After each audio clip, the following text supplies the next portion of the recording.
গুমের শিকার ব্যক্তিদের ফিরিয়ে দেওয়ার দাবি জানিয়েছেন নিখোঁজ ব্যক্তিদের স্বজনেরা।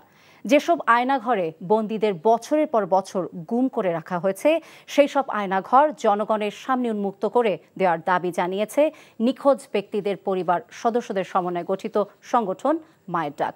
অন্যদিকে একই দাবিতে র্যাব হেডকোয়ার্টারের সামনে মানববন্ধন করেছে কাউন্সিল এগেইনস্ট ইনজাস্টিসের সদস্যরা। রিপোর্টে জানাচ্ছেন শফি মাহমুদ সাগর।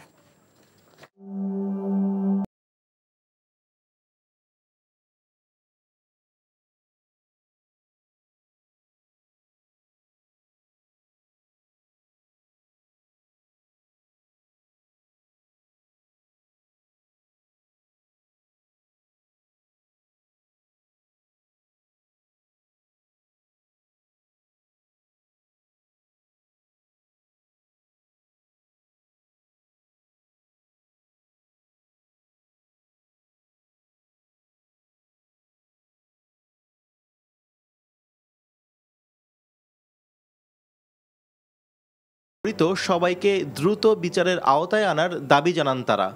সেই আয়নাঘরগুলো আমি নিজে আমার এই মা ভাই বোনগুলোকে নিয়ে আমি সরেজমিনে একটু দেখতে চাই আমার মানুষটা কি আছে। বিভিন্ন টাইমে পুলিশও আমাদের বাসায় এসে বলছে যে আমরা নাকি মিথ্যা বলছি, আমরা ওকে লুকিয়ে রেখেছি আর বলছি গুম হয়েছে। আয়নাঘর নামক যে ঘরগুলো আছে কেন সেটা আমাদের সামনে এখন উন্মোচন করছেন না? র্যাব 1 আমার ভাই সহ মোট 6 জনকে বসুন্ধরা আবাসিক এলাকা থেকে তুলে নিয়ে যায়। তারপর থেকে র্যাব নামক সেই পোশাকধারী লোকজনকে দেখে আমি আজকে উঠি প্রতিনিয়ত যে কি পরিমাণ যন্ত্রণা, কি পরিমাণ কষ্ট তারা আমার ভাইকে দিয়েছে। এদিকে সকালে উত্তরা র্যাব হেডকোয়ার্টারের সামনে গুমের তথ্য ও বিচারের দাবিতে মানববন্ধন করে সিআইএর কর্মীরা।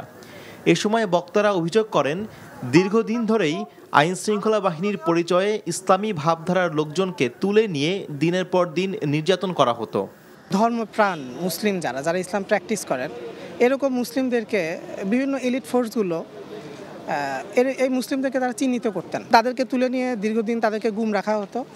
এই গুম রাখার সময়টাতে এরকম বিভিন্ন মামলা, বিভিন্ন ঘটনার প্লট সাজানো হতো।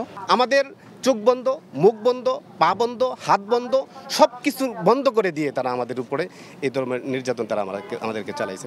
গুম এবং নির্যাতনের সাথে র্যাব সরাসরি জড়িত এমন অভিযোগ করে এই বাহিনীর বিলুপ্তি দাবি করেন মানববন্ধনকারীরা। শফি মাহমুদ সাগর, এনটিভি নিউজ, ঢাকা।